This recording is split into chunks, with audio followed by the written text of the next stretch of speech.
हरे हरे, हरे राम राम राम हरे हरे। जय राधा माधव कुंज बिहारी,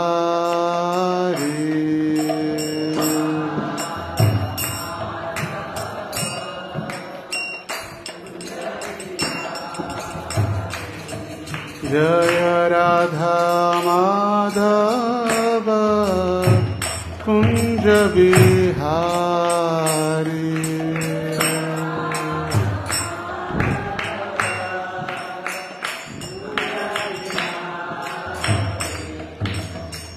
गोपीजन वल्लभ गिरिवरधारी,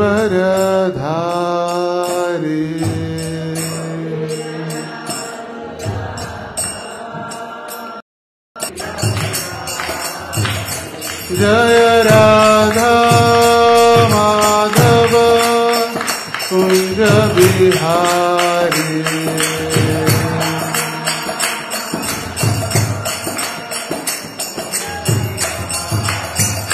जय विठल रखुमाई, जय विठल रखुमाई, विठल रखुमाई, जय विठल रखुमाई।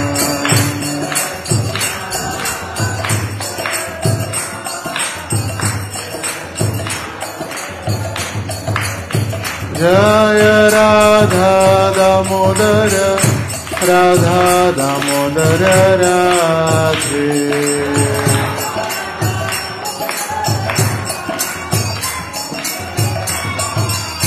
जय गौरनिताय, गौरनिताय, गौरनिताय, जय गौरनिताय।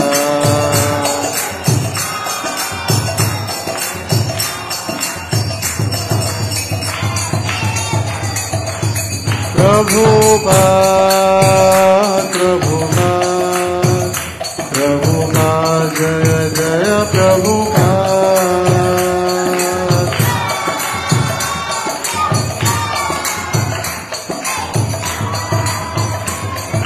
निताय गौर हरि बोल, हरि बोल, हरि बोल, गौर हरि बोल।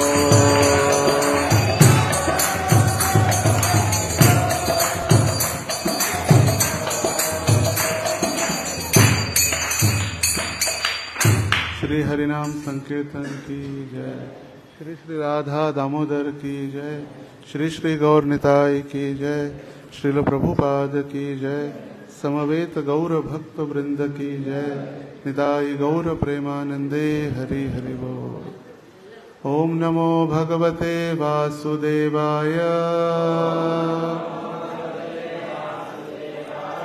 ओम नमो भगवते वासुदेवाय,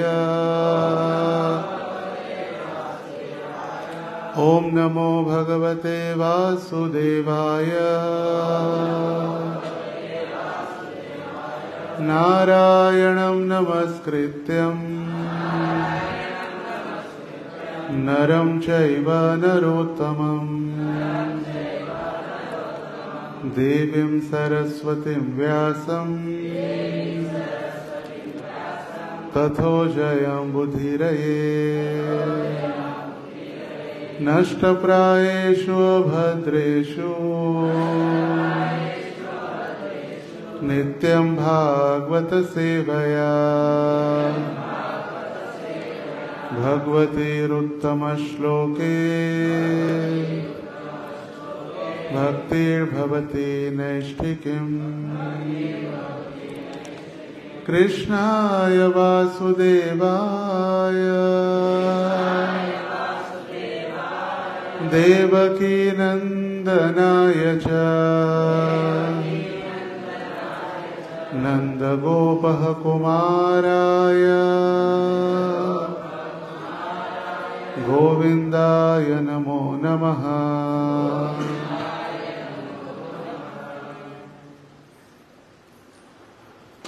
हरे कृष्ण। सर्वांचं स्वागत आहे आजच्या या एकादशीच्या निमित्तानं प्रातःकालीन भागवत कक्षेमध्ये आपण अध्ययन करत आहोत ग्रंथराज श्रीमद भागवतम, स्कंद 3, अध्याय 27 आणि श्लोक संख्या 22. ज्ञानेन दृष्टतत्त्वेन वैराग्येण बलीयसा तपोयुक्तेन योगेन तीव्रेणात्मसमाधिना. ज्ञानेन दृष्टतत्त्वेन वैराग्येण बलीयसा तपोयुक्तेन योगेन तीव्रेणात्मसमाधिना. ज्ञानेन दृष्टतत्त्वेन वैराग्येण बलीयसा तपोयुक्तेन योगेन तीव्रेणात्मसमाधिना.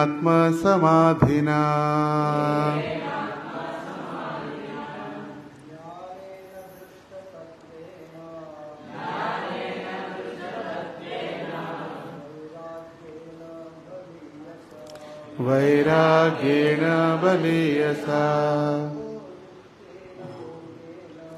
तपोयुक्तेन योगेन तीव्रेणात्मसमाधिना.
माताजी,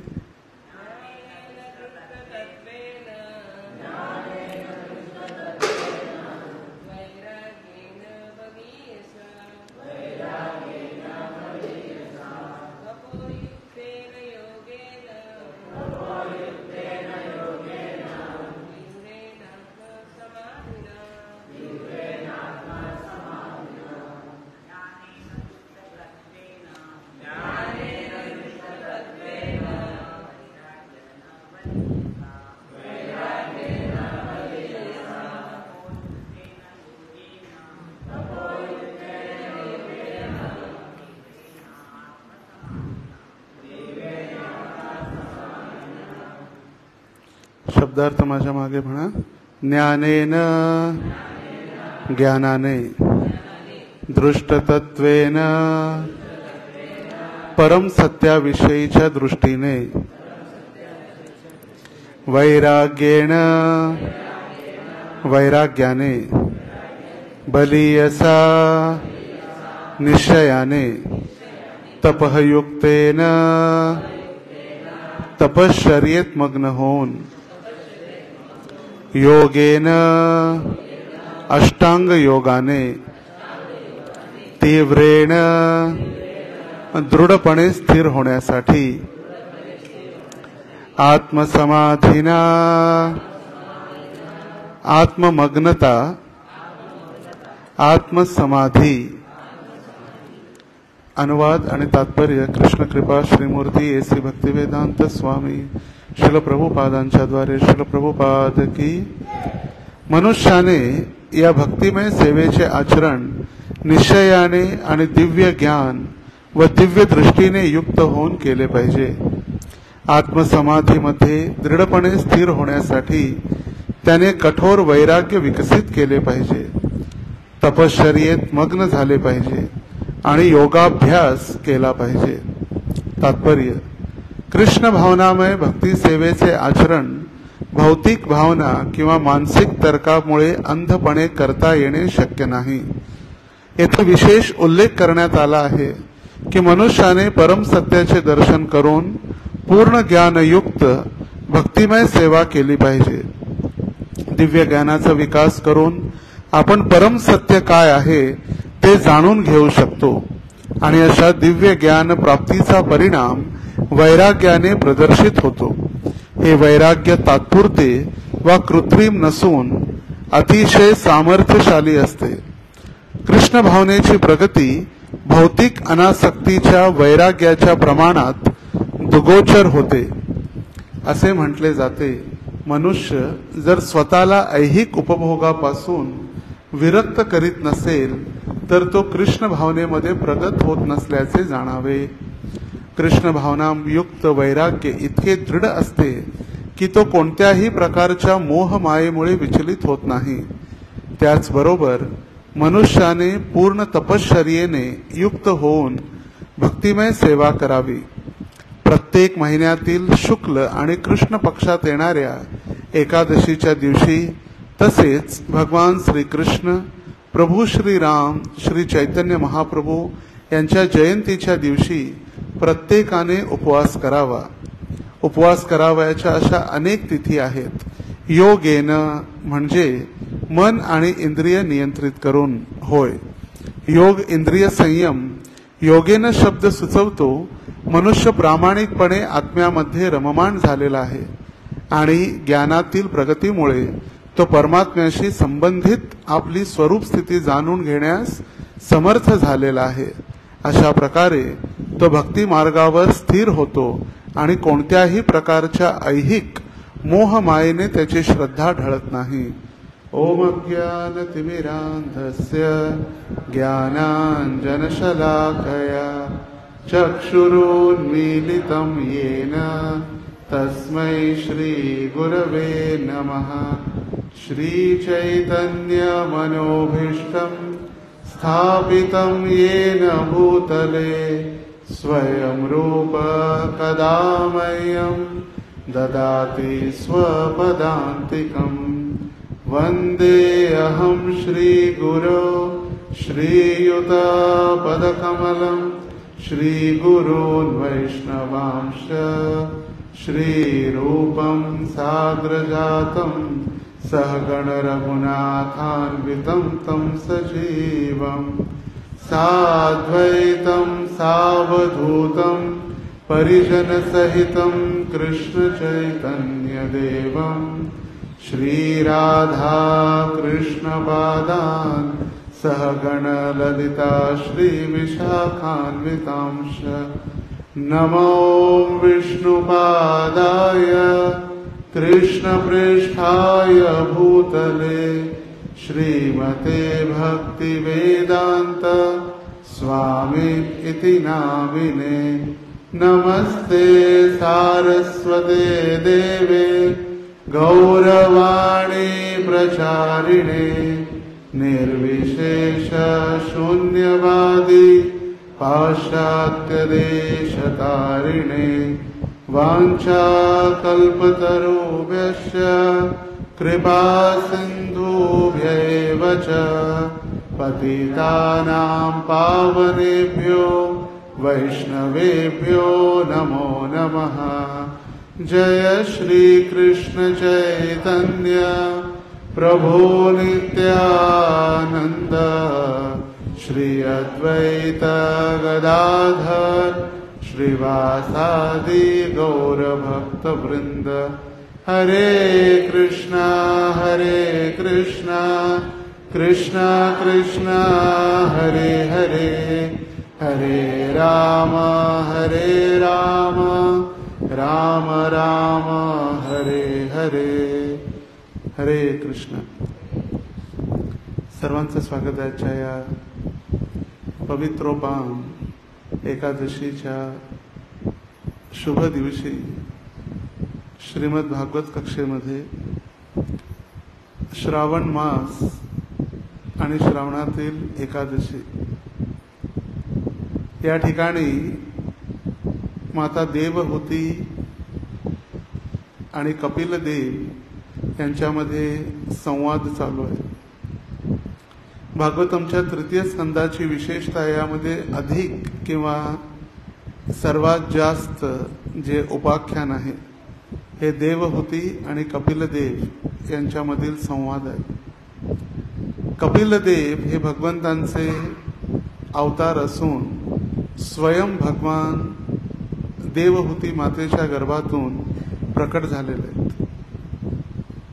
आणि आपल्या वडिलांना त्यांनी वैराग्याचं ज्ञान देऊन वडील ज्यावेळी घरातून भगवंतांची भक्ती करण्यासाठी तीर्थाटनासाठी गेले त्यावेळी आता देवहूतीनं आपले पुत्र कपिलदेव यांच्या चरणांचा आश्रय घेऊन त्यांच्याकडून शुद्ध भक्ती समजून घेण्याचा प्रयत्न केलेला आहे. आणि या ठिकाणी देखील जसं अध्यायाचं नावच आहे भौतिक प्रकृतीचे ज्ञान, या ज्ञानामध्ये देवहूती मातेनं विचारलेल्या 4 प्रश्नांचं उत्तर आता श्री भगवान उवाच म्हणजे गेल्या श्लोकापासून हा श्लोक 22वा आहे आणि 21व्या श्लोकामध्ये श्री भगवान उवाच, श्री भगवान म्हणाले, तीव्र निष्ठा व गांभीर्याने एखाद्याने माझी सेवा केली आणि दीर्घ काळापर्यंत माझ्याविषयी अथवा माझ्याकडूनच श्रवण केले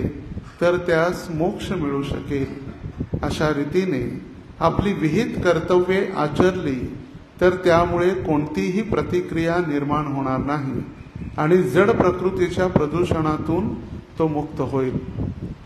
या ठिकाणी भगवंत जसं भगवद्गीतेमध्ये भगवंतांनी श्रीकृष्णांनी वर्णन केलेलं आहे कर्म अकर्म आणि विकर्म याविषयी पहिल्याच आपल्या उपदेशामध्ये या अध्यायातील किंवा या प्रश्नांचं उत्तर देतेवेळी भगवंत सांगतायत तीव्र निष्ठा, विचलित निष्ठा किंवा कोमल श्रद्धा किंवा निष्ठा नाही.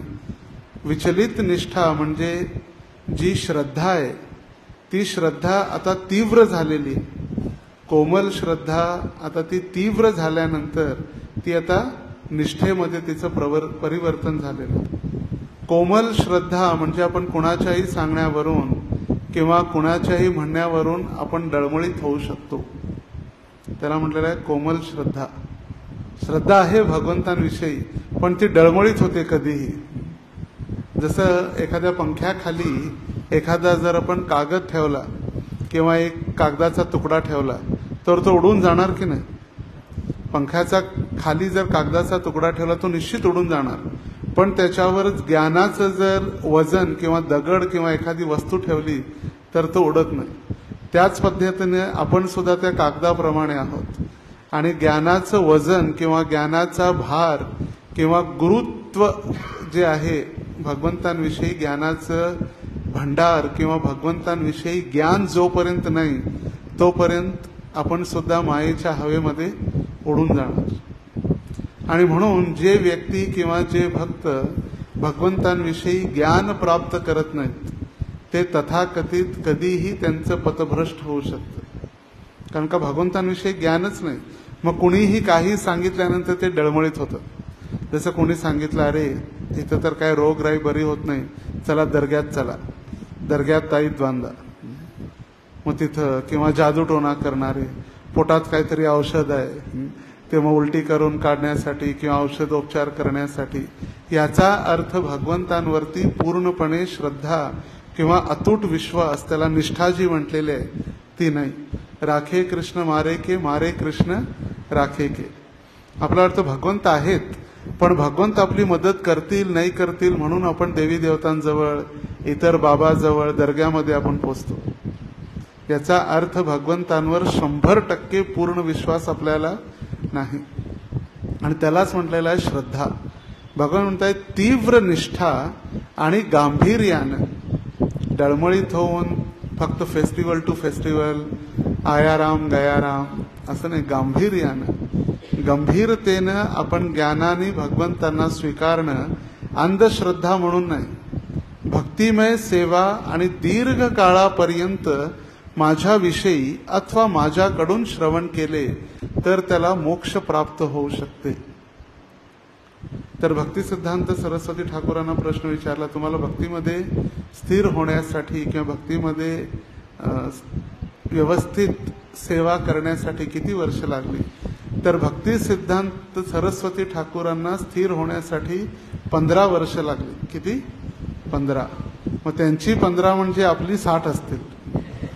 भक्ती सिद्धांत सरस्वती ठाकूरांची 15 वर्ष म्हणजे आपली 60 वर्ष जातील फक्त स्थिर होण्यासाठी. त्यानंतर भगवंतांचा नाम जप किंवा नामाभास, नाम अपराधांपासून थोडंसं वर येऊन नामाभास आणि नामाभासाच्या वरती शुद्ध नाम घेणं ही प्रक्रिया आहे. आता गांभीर्यानं किंवा व्यवस्थित ज्याला आपण म्हणतो सिन्सिअर भक्ती, प्रामाणिकता, भक्ती तीच आहे. पण गांभीर्यानं म्हणजे आपण भक्तीला एक प्रायमरी किंवा एक प्रथम दर्जा देतो, त्याला म्हटलंय गांभीर्यानं. करणं तेच आहे, हरिनाम तेच आहे, भगवंतांना भोग लावणं तेच आहे, भगवंतांचा श्रृंगार तोच आहे, भगवंतांची सेवा तीच आहे. पण आपली मनोभावना आणि आपलं गांभीर्य किती आहे ते महत्वाचं आहे. आणि गांभीर्य म्हणजे आपण किती प्रामाणिकतेनं, किती आपण भगवंतांच्या भक्तीला प्रथम दर्जा देतो. जसं first class, second class, third class आणि जनरल. फर्स्ट क्लास म्हणजे त्या ठिकाणी भगवंतांच्या भक्तीमध्ये आपण सगळ्यात प्रथम स्थान भगवंतांच्या भक्तीला दिलेलं आहे आणि भौतिक जगातील सर्व कार्यांसाठी दुय्यम स्थान आहे. सगळ्यात महत्वाचं उठल्यानंतर भगवंतांची भक्ती. जसं प्रभुपाद लिहितात, जो व्यक्ती प्रातःकाळी लवकर उठून भगवंतांची भक्ती किंवा नाम जप करत नाही तो आध्यात्मिक जीवनामध्ये आजारी आहे. आध्यात्मिक जीवनामध्ये तो आजारी पडलेला आहे. तर गांभीर्य म्हणजे काय? सगळ्यात पहिलं स्थान, सगळ्यात पहिला आपली सेवा, सगळ्यात पहिला आपलं शरीराची काळजी, हेल्थ, त्यानंतर साधना, त्यानंतर सेवा. आपलं काय होतंय? उलट होतंय. सगळ्यात पहिला आपलं काम, काम झाल्यानंतर पैसा पाणी, कुटुंबाची सेवा, आणि वेळ भेटला तर मग जप आणि भक्ती. आपण भक्तीला दुय्यम स्थान दिलेलं आहे, त्याला गांभीर्य नसल्यामुळे.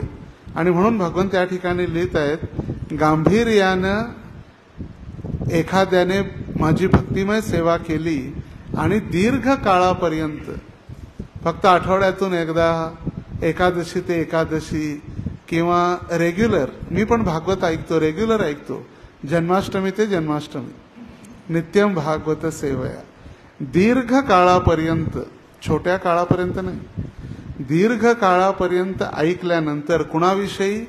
भगवंतांविषयी किंवा भगवंतांकडून. दोनच पर्याय, एक तर डायरेक्ट भगवंतांकडून किंवा भगवंतांविषयी, दुसरं तिसरं काय नाही, दोनच. भगवंतांविषयी किंवा भगवंतांचं ऐकणं, तर त्याला मोक्ष मिळू शकते. अशा रीतीने आपली विहित कर्तव्ये आचरली तर. आणि भगवान सांगतायत की हे सगळं करतेवेळी आपली निहित कर्तव्य जी आहेत ती सोडण्याची आवश्यकता नाही.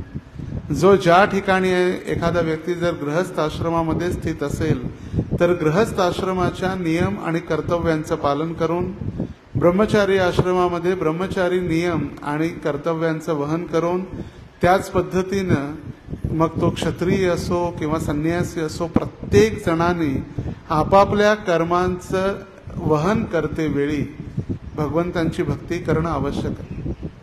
नंतर फक्त तथाकथित फक्त ढोंग घेतला आणि नावाला जर आपण फुल टाइम झालो, नावाला भक्त झालो, भौतिक जगातील जबाबदारी सोडून आणि पळवाट काढली तर आपली कधीही प्रगती होऊ शकत नाही.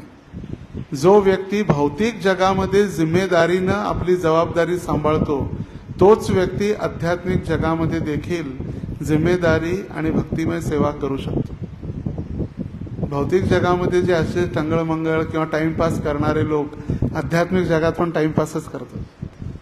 कारण का? उदाहरण जर पाहिलं एखादा विद्यार्थी जर आपल्या कॉलेजच्या जीवनामध्ये जर टाइमपास करत असेल, अभ्यास करत नसेल, तो थोडी येऊन आध्यात्मिक जगामध्ये अध्ययन करणार आहे किंवा अभ्यास करणार आहे. अथवा जेही आपले प्रचारक आहेत संस्थेमध्ये, जे टॉपर होते, गोल्ड मेडलिस्ट होते, तेच आजही आध्यात्मिक जीवनामध्ये टॉपर आहेत आणि प्रचारक आहेत. असं होत नाही की भौतिक जगामध्ये काही लोकांचं कसं असतं, अभ्यास कोण करणार, काम कोण करणार, जॉब कोण करणार, लग्न केल्यानंतर जबाबदारी कोण घेणार, पत्नीला कोण सांभाळणार, घरची घरी काम करून पैसे कोण आणणार, हा जीवावर कंटाळा येतोय म्हणून काही लोक फुल टाइम होतात. फुल टाइम होतात कशासाठी, कोण ही जबाबदारी घेणार, कोण बायका पोरांची भोग करायची इच्छा तर असते, पण ती जबाबदारी नको, कर्तव्य करायचं नाही, फक्त हक्क पाहिजे. शाळेत शिकवलं जातं कर्तव्य आणि हक्क नाण्याच्या दोन बाजू आहेत. जर आपल्याला हक्क पाहिजे तर कर्तव्य करणं गरजेचं आहे. तर काही लोकांना वाटते की आपण आश्रममध्ये राहू, काय गरज नाही, आरामात खाऊन पिऊन आरामात आनंदाने राहू. कधीही असा व्यक्ती आश्रममध्ये किंवा भक्तिमय जीवनामध्ये टिकून राहू शकत नाही. आणि म्हणून प्रभुपाद देतात, they will just eat, sleep and fall down. ते खातील, झोपतील आणि त्यांचं पतन होईल. मग तो गृहस्थ आश्रम असो किंवा ब्रह्मचारी आश्रम असो, कुठलाही आश्रम असो, जो व्यक्ती आपल्या आश्रमाचं निहित कर्तव्य करत नाही तोपर्यंत तो कोणत्याही स्तरामध्ये स्थिर होऊ शकत नाही. मला बाहेरच्या जॉबमध्ये सुद्धा काही लोकांचंच सिलेक्शन होते कॅम्पसमध्ये. कॉलेजमध्ये असतानाच काही मुलांचं त्यांचं शिक्षण पाहून, त्यांचं व्यक्तिमत्व पाहून, त्यांचं आचरण पाहून, त्यांची जबाबदारी पाहून त्यांना मोठमोठ्या कंपनीमध्ये ऍडमिशन किंवा जॉब भेटतो. परीक्षा पास होण्या अगोदरच त्यांच्यासाठी ऍप्लिकेशन आलेले असतात कॅम्पसमध्ये. फायनल इयरमध्ये जेव्हा फायनल इयर असतं एमटेक बीटेकचं, त्यावेळी मोठमोठ्या कंपन्या कॅम्पसमध्ये येतात आणि विद्यार्थ्यांचं सिलेक्शन होतं. आता एका क्लासमध्ये किंवा एका वर्गामध्ये जर 40 विद्यार्थी असतील तर 40च्या 40 अमेरिकेला किंवा युरोपला किंवा जर्मनीला जात नाहीत. 3 किंवा 4 त्याच्यातील विद्यार्थी ते अमेरिका, युरोप सारख्या ठिकाणी मोठ्या कंपनीमध्ये त्यांचं ऍडमिशन होतं. का? कारण त्यांनी गांभीर्यानं अभ्यास केलेला आहे आणि गांभीर्यानं जबाबदारी घेतलेली आहे, गांभीर्यानं त्यांनी आपलं वर्तणूक ठेवलेलं आहे आणि गांभीर्याने तो रिझल्ट दाखवलेला आहे. फलेन परिचय येते. आपण कुठलं झाड लावलंय हे सांगायची गरज लागत नाही जेव्हा त्या झाडाला फळं येतात. मी प्रामाणिक आहे, मी भक्त आहे, मी नम्र आहे, मी तुच्छ भक्त आहे, मी नीच आहे म्हणणं सोपं आहे, पण ती भावना आणि ते विकसित करून ते कार्यामध्ये आणणं फार कठीण. कधी कधी आपण दुसऱ्यांना प्रणाम करतो कशासाठी, त्यांनी आम्हाला प्रणाम करावं म्हणून. त्याला आपण प्रणाम करतो त्याच्या भगवंत परमात्मा आहेत हृदयामध्ये म्हणून नाही, त्यांनी आपल्याला प्रणाम करावं म्हणून. कधी कधी भक्त एक दुसऱ्याची स्तुती करतात का, त्यांनी माझी स्तुती करावी म्हणून. मी तुझी स्तुती करतो, तू माझी स्तुती कर. तर या पद्धतीने हे गांभीर्य नाही. आणि त्याच्याच पुढं भगवंत या ठिकाणी सांगत आहेत या श्लोकामध्ये, मनुष्याने या भक्तिमय सेवेचे आचरण निश्चयाने, याचा विषय होता. एखादा व्यक्ती जरी कमी शिकलेला असेल पण तो गांभीर्यानं आणि प्रामाणिकतेनं भगवंतांची सेवा करत असेल तर दिव्य ज्ञान हृदय प्रकाशितो. त्याच्या हृदयामध्ये संपूर्ण शास्त्रांचं दिव्य ज्ञान आपोआप प्रकट होऊ लागतं गुरूंच्या आणि आचार्यांच्या कृपेमुळे. आता जर जास्त शिकलेला आहे आणि तोच जास्त अभ्यास करू शकतो असं पण होत नाही. जास्त शिकलेला असेल, इथं येऊन टाइमपास करत असेल, जसं गर्वाचे घर खाली त्या सशाला सुद्धा वाटलं रे माझी तर एवढी पळायची शक्ती आहे, हा कासव काय, पण त्याला अहंकार आला आणि तो झोपला. पण तो कासव आपल्या गांभीर्यानं आणि तीव्र गतीनं नसते वेळी सुद्धा स्लो जरी गेला पण कन्सिस्टन्सी त्यांनी ठेवली, थांबला नाही. न थांबता त्यांनी आपला प्रवास कंटिन्यू ठेवला. कधी कधी आपल्याला वाटते की 1-2 वर्षामध्ये आपल्याला जर काही चांगला अनुभव आला नाही किंवा जर चांगलं आपल्या जीवनामध्ये जर झालं नाही, आपली संकट जर आपण त्या संकट नष्ट नाही झाली तर आपल्याला वाटतं कुठं भगवंत आहेत, कुठं कोण आहे, काय नाही. चला सातत्य 1-2 वर्षामध्ये कधी होत नाही, होऊन केले पाहिजे. भौतिक जगातील लोकांची दृष्टी आहे तशी नाही. भौतिक जगातील लोकांची दृष्टी कशी असते, आम्हाला हे भगवंतांनी जर दिलं, देवाने जर दिलं तर आम्ही त्यांना मानणार, नाही दिलं तर देव नाहीये. जर आमची इच्छा पूर्ण झाली तर देव आहे, इच्छा पूर्ण झाली तर देव नाही. आम्ही जे मागितलं, आमची लिस्ट पूर्ण झाली तर देव आहे, नाहीतर नाही. मग नवसाला पावणारा गणपती. नवस म्हणजे आपण जी इच्छा व्यक्त करतो ती जर दिली तर तिथं आहे, नाहीतर मग कुणी नाही. अशी भौतिक जगाची दृष्टी आहे. फक्त त्या भौतिक जगाच्या दृष्टीमध्ये व्यापार किंवा आपल्या इंद्रियांची तृप्ती, बिझनेस माइंडेड आहे. मला भेटलं तर तुम्ही आहे, तुम्ही जर मला नाही दिलं तर तुमची काही इज्जत नाही, मग तुम्हाला आम्ही का मोजणार नाही. मग लगेच दुसऱ्या देवाकडं, मग तिसऱ्या देवाकडं, चौथ्या देवाकडं. का? कारण ते माझी इच्छा पूर्ण करत आहेत म्हणून. पण भगवंत इच्छा पूर्ण करत असतील अथवा नसतील, तेच आपले सर्व रक्षक, पालक, नियंत्रक सगळे तेच आहेत. त्यांच्याशिवाय आपल्याला दुसरं गत्यंतर नाही. आणि म्हणून आत्मसमाधीद्वारे दृढपणे स्थिर होण्यासाठी त्याने कठोर वैराग्य विकसित केले पाहिजे. आणि वैराग्य म्हणजे कशामधून प्राप्त होतं? तपस्येद्वारे. जोपर्यंत तपस्या होत नाही तोपर्यंत वैराग्य उत्पन्न होणं असंभव आहे. आणि तपस्या म्हणजे काय? तपस्या म्हणजे स्वतःहून शरीराला दिले जाणारे कष्ट, स्वतःच्या इच्छेने, त्याला म्हटलेलं आहे तपस्या. आता ही तपस्या आध्यात्मिक पण असू शकते किंवा भौतिक तपस्या पण असू शकते. आध्यात्मिक जीवनामध्ये देखील सत्वगुणी तपस्या, रजोगुणी तपस्या आणि तमोगुणी तपस्या आहे. रजोगुणी तपस्या पण आहे, तमोगुणी पण आहे आणि सत्वगुणी पण. आणि त्या तिन्ही गुणांच्या पलीकडे विशुद्ध सत्व देखील आहे. त्या विशुद्ध सत्वामध्ये जाण्यासाठी व्यक्ती जो नम्रतेनं भगवंतांच्या नावाचा जप करणं आहे, प्रातःकाळी ब्रह्म मुहूर्ताला उठणं आहे, इच्छा नसते वेळी सुद्धा, आपली इच्छा होत नाही इतक्या नियमांचं पालन करणं, तरी सुद्धा नियमांचं पालन करणं आहे, हे सत्वगुणात भगवंतांच्या प्रसन्नतेसाठी केलं जाणारं कार्य किंवा तपस्या ही सत्वगुणातील तपस्या. उद्देश काय? भगवंतांची प्रसन्नता. आता रजोगुणी तपस्या दुसऱ्यांना आकर्षित करण्यासाठी. रजोगुणी तपस्या कशासाठी? दुसऱ्यांना आकर्षित करण्यासाठी आणि आपला अहंभाव, आपला अभिमान, आपलं वर्चस्व गाजवण्यासाठी. ती रजोगुणी तपस्या. बघा माझ्यासारखा कोण जप करतं? हे सगळे झोपणार आहेत. मी न झोपता एका वेळी बसलो की 16 माळा जप करू शकतो. आपला अहंभाव किंवा आपला अहंकार प्रस्थापित करण्यासाठी रजोगुणी. तमोगुणी अधिकार प्राप्तीसाठी आणि दुसऱ्यांना नीच दाखवण्यासाठी. हे सगळे ढिले ढाले, हे सगळे कमी आहेत. माझ्या स्तरावर नाही, माझं जे स्टँडर्ड आहे ते मी आहे, ही तमोगुणी. आणि बघा आध्यात्मिक जगामध्ये सुद्धा रजोगुणी, तमोगुणी आणि सत्वगुणी. आणि भौतिक जगातील तपस्या तर पाहू शकतो. लोक पहाटे उठून मुंबई ते Pune, Pune Mumbai back and fourth कामाला जातात. 3-3, 4-4 तास प्रवास, 8 तास काम. मला एकटी व्यक्ती सांगत होते, माझी मुलं, परवा दिवशीच माझी मुलं मला विचारतात, पप्पा तुम्ही आमच्या सोबतच राहता ना, आमच्या सोबतच झोपता ना आमच्या रूममध्ये? का? कारण मुलं उठण्या अगोदर वडील सकाळी उठून जॉबला जातात आणि मुलं झोपल्यानंतर वडील घरात येतात. मोठी तपस्या आहे. 2-2, 3-3 तास लोकल ट्रेनमध्ये थांबणं. इथं त्याची परिस्थिती नाही आहे, पण पुणे, मुंबई ज्या ठिकाणी आहेत, बँगलोर, दिल्ली सारख्या ठिकाणी इतकी तपस्या आहे. गाडीत व्यक्ती बसल्यानंतर ज्या ठिकाणी जाण्यासाठी 45 मिनिटं लागत असतील 4 व्हीलर मधून, चालत व्यक्ती 40 मिनिटात पोहोचू शकतो. इतकं ट्रॅफिक आहे, हलूच शकत नाही गाड्या 2-2 तास.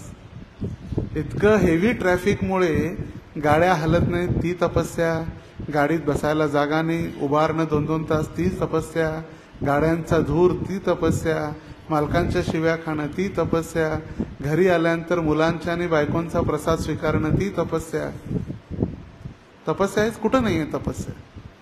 उन्हामध्ये पावसामध्ये कठोर ज्यावेळी थंडी असते त्यावेळी जाणं. तपस्या प्रत्येक जण करतोय, पण कुणासाठी करतोय हे महत्वाचं आहे. जर तो भगवंतांशी तपस्या करत असेल भगवंतांच्या प्रसन्नतेसाठी, तर तो कर्माच्या ग्रंथीपासून मुक्त होतो.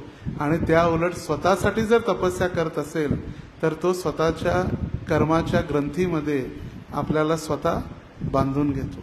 अंतर इतकंच आहे. कुणी कुणासाठी तपस्या करतं, कुणाला प्रसन्न करायचं आहे.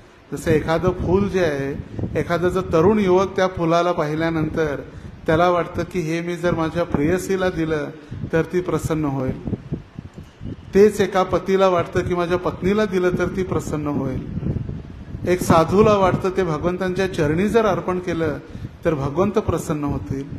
किंवा ज्याच्या घरी मयत झालेलं त्याच्या अंगावरती जर टाकलं, त्याला वाटतं मैतीवर जर फुल टाकलं तर तो मेलेला व्यक्ती प्रसन्न होईल.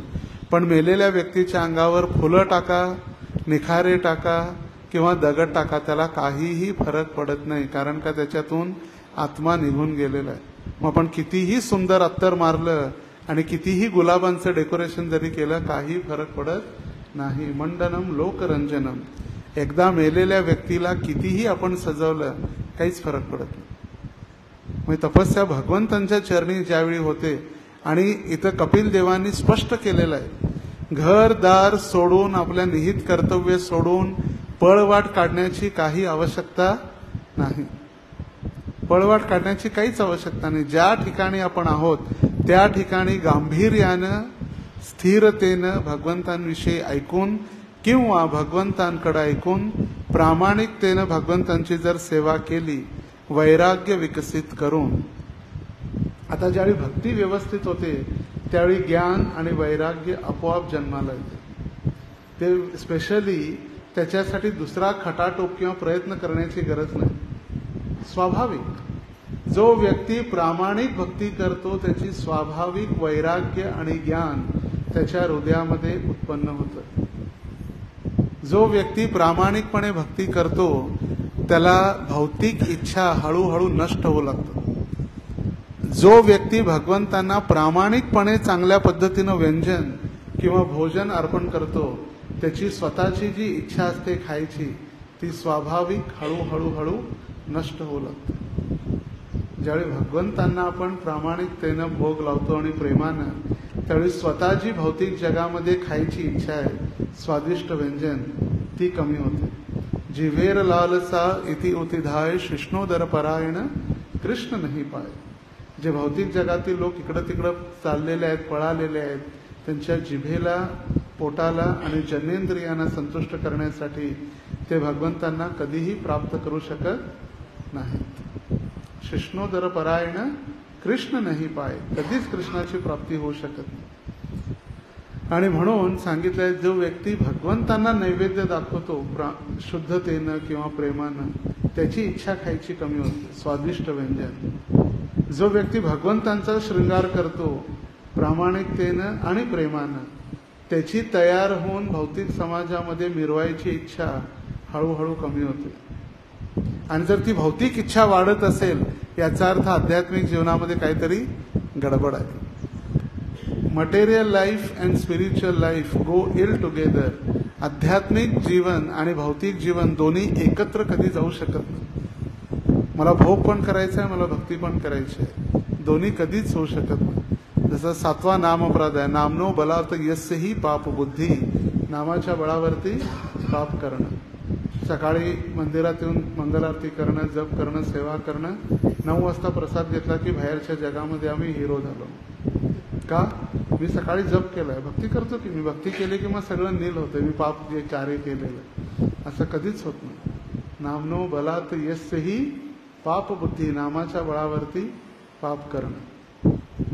भगवंतांचा शृंगार केल्यानंतर आपण जी तयार होऊन भौतिक समाजामध्ये, भौतिक संसारामध्ये मिरवायची इच्छा कधीच हळूहळू मग ती कमी होऊ लागते. भगवंतांची जशी आपण सेवा करतो ज्या भावनेनं, जया मनी जैसा भाव तया तैसा अनुभव. ज्याच्या मनात ज्या भावनेनं तो भगवंतांकडे येतो त्याला तसा अनुभव भगवंत देतात. त्याला जर सुंदर युवती पाहिजे असेल, युवती भेटेल. त्याला भक्ती पाहिजे असेल तर भक्ती भेटेल.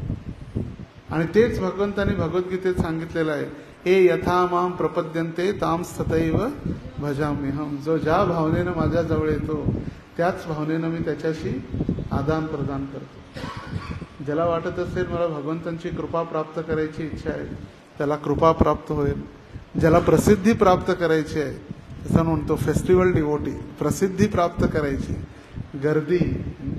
गर्दीमध्ये प्रसन्नता. भगवंत एकटे आहेतच की, भगवंत गर्दीमध्ये पण तेच आहेत आणि एकांतामध्ये पण तेच भगवंत. काही भक्त मी बघितले फक्त गर्दीतच त्यांना कीर्तन करायला आवडतं, आणि काही जणांना कुणी नसताना कीर्तन करायला आवडतं. का? कारण एकांतामध्ये भगवंतांशी कनेक्ट करण्यासाठी, ती भावना किंवा भगवंतांचा प्रित्यर्थ ते वातावरण प्रकट करण्यासाठी, भगवंतांशी संबंध प्रस्थापित करण्यासाठी. आणि त्यालाच म्हटलेला आहे योग. योग म्हणजे फक्त योगासन किंवा पतंजली प्राणायाम अनुलोम विलोम ते नाही. योग म्हणजे भगवंतांना संबंध प्रस्थापित करणं. तपोयुक्तेन योगेन, तपस्या करून भगवंतांशी संबंध प्रस्थापित करणं. आता भौतिक जगामध्ये सुद्धा मोठमोठे जे ऋषी साधू आहेत, अगदी उन्हाळ्याच्या कडक उन्हामध्ये आपल्या चारी बाजूनी आग पेटवतात आणि स्वतः बसतात मध्ये. अगदी थंडीच्या काळामध्ये पाण्याखाली बसून किंवा अगदी थंड पाण्यामध्ये ते तपस्या करतात. सौभरी मुनी देखील तपस्या करण्यासाठी गेलेले. म्हटले भौतिक जगामध्ये इकडं सगळीकडे काम वासना आणि सगळीकडं आकर्षण आहे, त्यापेक्षा मी काय करतो, पाण्यात जाऊन खाली तपस्या करतो. आणि पाण्यात त्यांनी बघितलं एक मासा नर आणि मादा दोघं एकत्रित सण करतो, ते बघितल्यावर विचलित झाले. आणि बाहेर आल्यानंतर 1-2 नाही किती 50 लग्न केले सौभरी मुनीने. एकाच राजाच्या 50 कन्यांशी त्यांनी विवाह केला. तसंच आपले बिल्वामंगल ठाकूर एका वेश्येप्रती आसक्त झाले आणि ती वेश्याच त्यांची गुरु झाली. म्हणजे काय माझ्या मागे लागले. एवढी जर आसक्ती भगवंतांवर ठेवली असती तर आतापर्यंत भगवंत प्राप्त झाले असते. आणि वैराग्य प्राप्त झालं म्हणून भिक्षा मागण्यासाठी एका स्त्रीच्या दरवाजात आले. आणि तेव्हाही त्या स्त्रीच्या प्रती त्यांचे जे नेत्र होते किंवा आसक्ती वाढली म्हणून त्या स्त्रीकडून त्यांनी काय मागितले, त्यांच्या डोक्यातील पिना, आणि दोन्ही आपले डोळे फोडून काढले. एवढं सोपं नाही. वैराग्य आलं, मी वैरागी झालो, मी भक्त झालो, मी आता दीक्षित झालो. वैराग्य, वैराग, या भौतिक जगातला राग जोपर्यंत नष्ट होत नाही त्याला वैरागी म्हणूच शकत नाही आपण. वैराग्य शब्दाचा अर्थ आहे ज्याचा भौतिक जगातील राग म्हणजे आसक्ती किंवा रती किंवा प्रेम.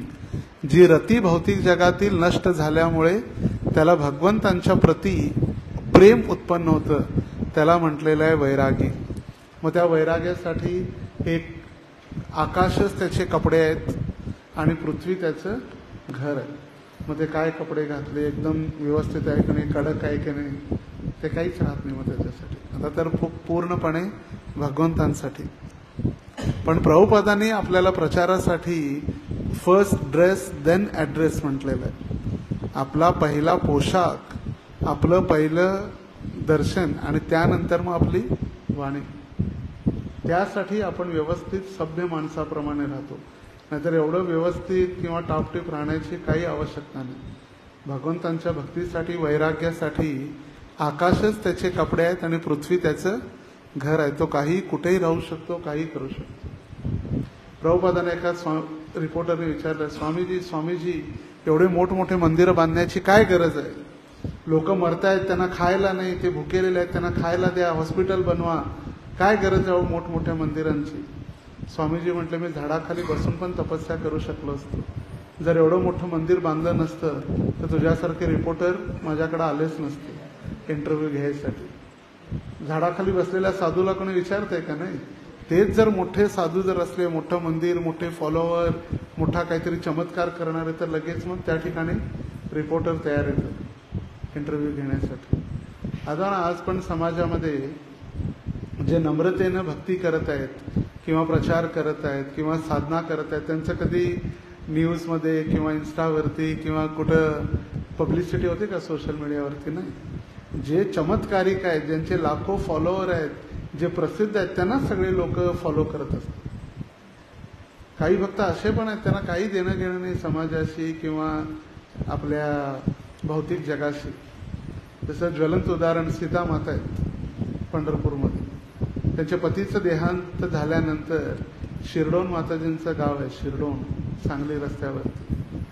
आणि त्यांच्या पतीचं देहांत झाल्यानंतर गेल्या 40 वर्षापासून माताजी आपली तपस्या करत आहेत. कधी त्या इंटरनेटवरती आल्या, कधी प्रसिद्धी झाली, कधी त्यांचा जयघोष झाला, कधी त्यांचे बिलबोर्ड लागले, कधी त्या फेसबुकवरती किंवा त्यांचे फॉलोअर झाले. नाही, दररोज न चुकता 64 माळा जप.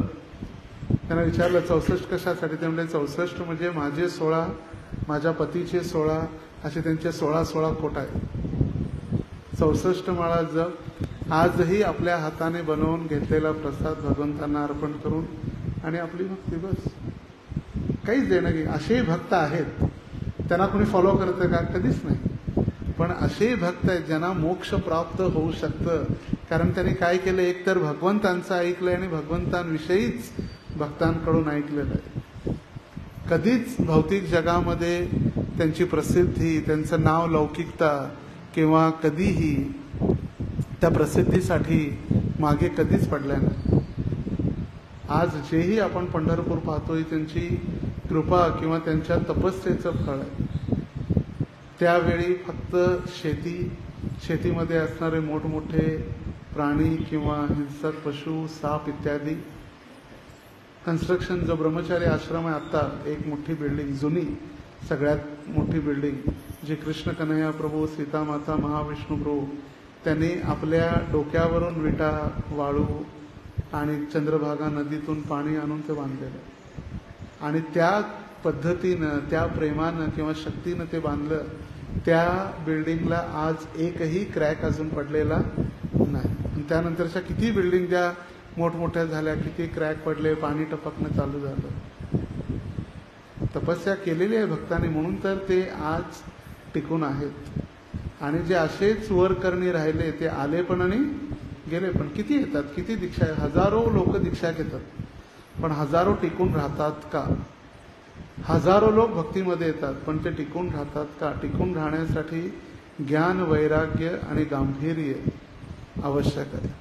आणि तेच या ठिकाणी भगवंत सांगत आहेत. वैराग्य विकसित केले पाहिजे आणि तपश्चर्येत मग्न झाले पाहिजे.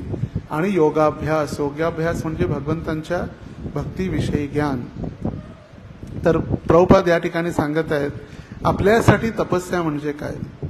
प्रत्येकाने कृष्ण पक्ष आणि शुक्ल पक्षात येणाऱ्या एकादशीला उपवास करावा. आता वैदिक सभ्यतेमध्ये उपवास म्हणजे निर्जल उपवास असायचे. एकादशी दुप्पट खाशी नाही. आणि आजकाल तर एकादशीच्या नावाखाली मग एकादशी पास्ता, एकादशी पिझ्झा आणि एकादशीचे व्यंजन, मग काय बघायलाच नको. आणि त्याचबरोबर प्रभुपाद लिहित आहेत की श्रीकृष्ण जन्माष्टमी, चैतन्य महाप्रभू, श्रीराम यांच्या जयंतीच्या दिवशी उपवास करावा. का उपवास करावा? कारण कुकिंग करण्यामध्ये, भोजन करण्यामध्ये, भोजन करून झाल्यानंतर ते पचवण्यामध्ये, पचवून झाल्यानंतर शौचक्रियेला जाण्यामध्ये, स्नान करण्यामध्ये जो सगळा वेळ जातो तो संपूर्ण वेळ भगवंतांच्या सेवेमध्ये आणि नामसंकीर्तनामध्ये लागावा, यासाठी उपवास. उपवास, उप म्हणजे जवळ, वास म्हणजे राहणं, भगवंतांच्या जवळ राहण्यासाठी, टाइमपास करण्यासाठी नाही. काही लोक उपवास करतात, जपमाळ घेतात आणि कट्ट्यावर बसून चर्चा करत असतात. मग त्या अशा उपवासाचा काय फायदा? जसं मन्ने कुंजर शौचवत, भागवतच्या 6व्या स्कंदाच्या सुरुवातीलाच प्रश्न विचारला परीक्षित महाराजांनी. जर इतकं 5व्या स्कंदाच्या शेवटी 28 प्रकारच्या नरकीय लोकांचं वर्णन ऐकलं, म्हणजे नरक आहे तेवढे मोठे मोठे, आणि त्या नरकामध्ये जाऊन आल्यानंतर जर पुन्हा ते पाप कार्य करत असतील, तर मग जर नरक तपस्या असेल तर मग अशा तपस्येचा फायदा काय? आणि उदाहरण देतात परीक्षित महाराज, एक हत्ती एका तलावामध्ये जाऊन सुंदर आंघोळ करतो आणि आंघोळ झाल्यानंतर पुन्हा येऊन मातीत लोळू लागतो, मग माती अंगाला लागते, मग अशा आंघोळीचा फायदा काय? त्याच पद्धतीनं जर आपण ही तपस्या करून जर भौतिक जगामध्ये आपण लोळत असू तर मग अशा तपस्येचा काय फायदा? इकडं धुवायचं, इकडं चिखल लावून घ्यायचं, पुन्हा पाणी टाकायचं आणि चिखल लावून घ्यायचं. मग कशी आंघोळ होणार? स्वच्छ आपण कधी होणारच नाही. त्यासाठी कुठं ना कुठंतरी गाडी थांबवणं आवश्यक आहे. आता असं पण आहे की गाडी थांबवणं किंवा तपस्या करणं म्हणजे अगदी गंभीर होणं, कुणाशी बोलणंच नाही, कधी हसणंच नाही. एवं प्रसन्न मनसो भगवत भक्ती योगतः जनयती आशु वैराग्यम ज्ञानम च तद हेतुकम. भगवंतांचा भक्त हा सदैव प्रसन्न असतो. एवं प्रसन्न मनसो भगवत भक्ती योगतः. ज्यावेळी भगवंतांची भक्ती करतो व्यक्ती त्यावेळी तो प्रसन्न असतो. आणि काय होतं, प्रसन्नतेने ज्यावेळी भगवंतांची भक्ती करतो त्यावेळी जनयती म्हणजे जन्म घेतं काय? ज्ञान आणि वैराग्य. जनयती आशु वैराग्यम. ज्ञान आणि वैराग्य आपल्या आपण जन्म घेतो. तुकाराम महाराज कधी शाळेत गेलेले का? पण त्यांनी संपूर्ण ज्ञानाचा सार, संपूर्ण वेद शास्त्र पुराण यांचा सार आपल्या अभंगामध्ये दिला. जे भीष्म पितामह म्हणतात आपल्या स्तुतीमध्ये भागवतच्या 9व्या अध्यायामध्ये की भगवंता मला तर ब्रह्मचारी जगाने स्वीकार केलं, किंवा मी तपस्या म्हणून भीष्म म्हणून तपस्या केली, किंवा मी ब्रह्मचारी व्रताचं पालन केलं, पण माझ्यापेक्षा तर मोठे ब्रह्मचारी श्रेष्ठ आपण आहात. 16,108 पत्नी आणि करोडो गोपी असून कधी आपण आसक्त झाले नाही. तीच प्रार्थना तुकाराम महाराजांनी लिहिली, भगवंता भोग भोगुनी ब्रह्मचारी. आपणच सगळ्यात मोठे ब्रह्मचारी आहात. आपल्याकडे एक पत्नी असते, खरं घर सुटत नाही. भगवंतांच्या 16,108 पत्नी असून भगवंत कधीही आसक्त झाले नाही. भगवंत दररोज ब्रह्ममुहूर्तावरती उठून भगवंत देखील मंगल आरती, जप आणि साधना करायचे. राधाराणीच्या नावाचा भगवंत जप करायचे, आपल्या भक्तांचं चिंतन करायचे. आपल्याला कधी 9 वाजता घड्याळाचे हेच कळत नाही. नवीन नवीन लग्न झाल्याने विचारा किती 9, 10. भगवंतांची पत्नी सुद्धा रुक्मिणी, सत्यभामा भगवंतांच्या पोटावर हात ठेवून झोपायची. भगवंत हळू तो हात बाजूला सरकवून द्वारकेमध्ये ब्रह्ममुहूर्तावर उठायचे. द्वारकेचं वर्णन आहे 10व्या स्कंदामध्ये पूर्ण. भगवंत कशा पद्धतीनं आपल्या गृहस्थ आश्रमाचं पालन करायचे. आपल्यामध्ये काय जर आपल्याला वाटतंय गृहस्थ आश्रम म्हणजे एक आपल्याला लायसन्स भेटलेलं आहे, काही करायसाठी आम्ही तयार आहे, आम्हाला काही करू शकतो, काही खाऊ शकतो, काही बोलू शकतो, काही करू शकतो. नाही, गृहस्थ देखील एक आश्रम असल्याप्रमाणे. आणि जो व्यक्ती गृहस्थ आश्रमामध्ये राहून देखील सर्व नीती नियमांचं पालन करतो त्याला गृहस्थ ब्रह्मचारी म्हटलेलं. कोण? गृहस्थ ब्रह्मचारी. ग्रहामध्ये स्थित राहून नियमांचं पालन करतो म्हणून गृहस्थ ब्रह्मचारी. आजही असे कित्येक भक्त आहेत जे सर्व नीती नियमांचं पालन करणार आहेत. गुरूंच्या या सेवेमध्ये किंवा गुरूंच्या आंदोलनामध्ये जबाबदारीनं सेवा स्वीकारणार आहेत. असे कित्येक मोठमोठे काउन्सिलर आहेत ते सगळे गृहस्थच आहेत. आनंद वृंदावन प्रभू मुंबईचे प्रसिद्ध काउन्सिलर, आपले सच्चिदानंद प्रभू ग्रस्तच आहेत. त्यांनाही मुलं आहेत, त्यांनाही मुली आहेत, तेही संसारचा पालन करतात. पण मोठमोठ्या ब्रह्मचारी आणि संन्यासी देखील त्यांचं मार्गदर्शन स्वीकारतात. का? कारण त्यांनी ज्ञान आणि वैराग्यानं भक्तीचा स्वीकार केलेला आहे. ग्रस्तच आहेत. आपले विष्णुलोक प्रभू होते ग्रस्त. कित्येक असे आपण ग्रस्तांची लिस्ट तयार करू शकतो आपल्या संस्थेमध्ये, जे नित्य नियमानं आपली सगळी जबाबदारी, मग ती घरची असो आणि बाहेरील भौतिक जगातील देखील असो किंवा आध्यात्मिक असो. मुंबईचे जे आनंद वृंदावन प्रभू आहेत ते प्रोफेशनल CA आहेत. CA मोठ्या कंपनीचे. कृष्णचंद्र प्रभू, मोफतलाल प्रभू, कृष्णचंद्र, त्यानंतर कित्येक अशी नावं आहेत. ती मोठमोठी जबाबदारी घेऊन ते आपल्या जीवनाचं पण, आपल्या कर्तव्याचं आणि आपल्या आध्यात्मिक जीवनाविषयी ते गंभीर आहेत. कधी टाइमपास करत नाही. कधी ते लोकांकडे वेळ व्यर्थ घालण्यासाठी वेळच नाही. आपल्याकडे भक्तीसाठी वेळ नाही, पण इतर गोष्टीसाठी भरपूर वेळ आहे. दिवस आपल्याला टाइमपास करण्याची, भक्तीसाठी थोडा वेळ. आणि हीच गांभीर्यता किंवा हे अंतर या ठिकाणी प्रभुपाद सांगत आहेत. योगेन शब्द सुचवतो की मनुष्याने प्रामाणिकपणे आत्म्यामध्ये रममाण झालेला आहे आणि ज्ञानातील प्रगतीमुळे परमात्म्याशी संबंधित आपली स्वरूप स्थिती जाणून घेण्यास समर्थ झालेला आहे. अशा प्रकारे तो भक्ती मार्गामध्ये स्थिर होतो आणि कोणत्याही प्रकारच्या ऐहिक मोहमायेने त्याची श्रद्धा ढळत नाही म्हणजे डळमळीत होत नाही. कोणी सांगितलं रे काय हरे कृष्ण करतोय, चल नवीन मंदिर एक झालं दक्षिण भारतात चल, किंवा योग गुरु नवीन आलेले आहेत, किंवा कुठलं मंदिर मंगेशी दुर्गेशी गोव्यामध्ये किंवा बंगालमध्ये नवीन बाबाजी आहेत, सगळी शक्ती देतील, सगळं नष्ट होईल नाही. तो कधीही डळमळीत होत नाही. त्याला एकच माहिती आहे, राखे कृष्ण मारे कृष्ण राखे के. आपण सौभाग्यशाली आहोत, प्रभुपादांच्या कृपेनं इतकं स्पष्ट प्रभुपादाने करून दिलेलं आपल्याला. काय करायचं आहे, कसं करायचं आहे, कधी करायचं आहे, केव्हा करायचं आहे, सगळं क्लिअर आहे. फक्त करायचं आहे. केल्याने होत आहे रे, आधी केल्याची पाहिजे. बघा इतकी मोठमोठी मंदिरं, इतकी व्यवस्था कशासाठी आहे? प्रत्येकाने येऊन भगवंतांविषयी ऐकावं, भक्तांचा संग सानिध्य प्राप्त करावा, साधूंशी आपला संबंध जोडावा आणि भगवंतांविषयी कथाश्रवण करावं, बस. यासाठीची इतकी मोठी फॅसिलिटी, हे सगळं पटांगण, कार्यालय, सगळी कशासाठी आहे? नंतर भौतिक जगामध्ये भरपूर आहेत, हजारो लाखो मंदिर आहेत, करोडो मंदिरं चर्च असतील, सगळी रिकामी पडलेले आहेत, कोणी जातच नाही. कारण आध्यात्मिक जीवनाविषयी ज्ञान कुठेही प्राप्त होत नाही. आपण दक्षिण भारत मंदिरात किती मोठमोठे दिव्य देशमणी मंदिर आहेत, सगळे रिकामी असतात. दिवसातून एक पुजारी सकाळी संध्याकाळी आरती, दिवा बत्ती किंवा भोग लावण्यासाठी येतो, कोण जातच नाही, कारण कोणाला श्रद्धाच नाही. पण प्रभुपादांनी आपल्याला फक्त मंदिर न देता आध्यात्मिक विद्यालय दिलेलं आहे, युनिव्हर्सिटी, स्पिरिच्युअल युनिव्हर्सिटी, ज्यामध्ये आपल्याला काय करायचं आहे पूर्ण क्लिअर आहे, अंधश्रद्धा नाही आहे. आपण का करतो? झुलन यात्रा प्रारंभ होणार आजपासून. का?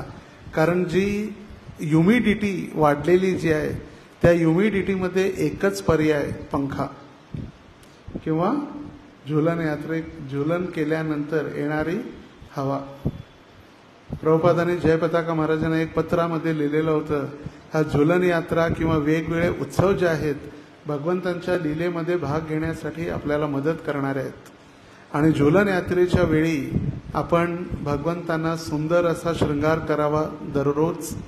त्यानंतर भगवंतांना वेगवेगळे व्यंजन पक्वान भोग लावून कीर्तनाद्वारे भगवंतांना झुलन यात्रेची सेवा करावी आणि अधिक कीर्तन, नाम संकीर्तन आणि महाप्रसाद वितरण करण्यात यावा. जयपताका महाराजांना प्रभुपादांनी पत्र लिहिलेलं की सगळे उत्सव जे आहेत कशासाठी? भगवंतांचा संग सानिध्य प्राप्त करण्यासाठी आणि आपला संबंध भगवंतांशी जोडण्यासाठी. आपण भगवंतांच्या जवळ जर आलो, जिथं आपलं मन, जिथं आपलं कार्य लागतं, तिथं आपली चेतना हळूहळू मग विकसित होऊ लागते. आणि यासाठीच एकादशीचा उपवास आहे, येणाऱ्या जन्माष्टमीचा उपवास आहे, बलराम जयंतीचा उपवास आहे. कशासाठी? शुद्ध सत्वामध्ये आध्यात्मिक तपस्या करून भगवंतांच्या प्रसन्नतेसाठी, बाकी कुणाला दाखवायसाठी किंवा कुणाला सांगायसाठी नाही. कुणासाठी? भगवंतांच्या प्रसन्नतेसाठी. हरे कृष्णा कृष्णा कृष्णा हरे हरे, हरे राम राम राम हरे हरे. फार फार धन्यवाद सर्वांचा. आणि आजपासून उत्सव प्रारंभ झालेला आहे. पवित्रोपान एकादशी, राधा गोविंदांची झुलन यात्रा येत्या रविवारी, म्हणजे 2 दिवसानंतर, उद्या शनिवार आहे, रविवारी परवा दिवशी बालाजी मंदिर दाजीपेठ पासून भगवंतांच्या राधा दामोदर स्वतः बाहेर येणार आहेत मंदिरातून. त्यांची शोभायात्रेमध्ये आपण सर्वांनी मोठ्या उत्साहाने वेळेवर भाग घेणं आवश्यक आहे. वेळेची मर्यादा किंवा वेळेचं पालन करणं आवश्यक आहे. कारण कालोस्मी भरतर्षभ, आपण जर वेळेला किंमत देत असू म्हणजे आपण भगवंतांना किंमत देतो. कारण का काळ किंवा वेळ हे भगवंत आहेत. त्यानंतर 19 तारखेला दुपारी 3:30 वाजल्यापासून भागवत कथेचा पहिला दिवस, भागवत कथेचा प्रारंभ आणि कृष्ण बलरामांचा महाअभिषेक, बलराम कथा, 56 भोग दर्शन. तर 3:30 ते 7:30 या वेळेमध्ये कार्यक्रम आहे सोमवारी. आणि भागवत कथा दररोज 7 दिवस सोमवार ते रविवारपर्यंत असेल आणि पुढच्या रविवारी म्हणजे 25 तारखेला भागवत कथेची सांगता समापन 10 ते 1 या वेळेमध्ये होईल आणि सर्वांसाठी महाप्रसाद असेल. आणि सोमवारी श्रावण सोमवारीच बलराम जयंती आहे, श्रावण सोमवारीच जन्माष्टमी आहे. त्यामुळे ऑटोमॅटिक उपवास होणार. जे तथाकथित आहेत वर्षभर सगळं खाऊन पिऊन फक्त श्रावण पाळणारे आणि कठोर श्रावण सोमवार पाळणारे त्यांच्यासाठी पण सोमवारीच जन्माष्टमी आहे. आणि मंगळवारी श्रील प्रभुपादांचा 128वा आविर्भाव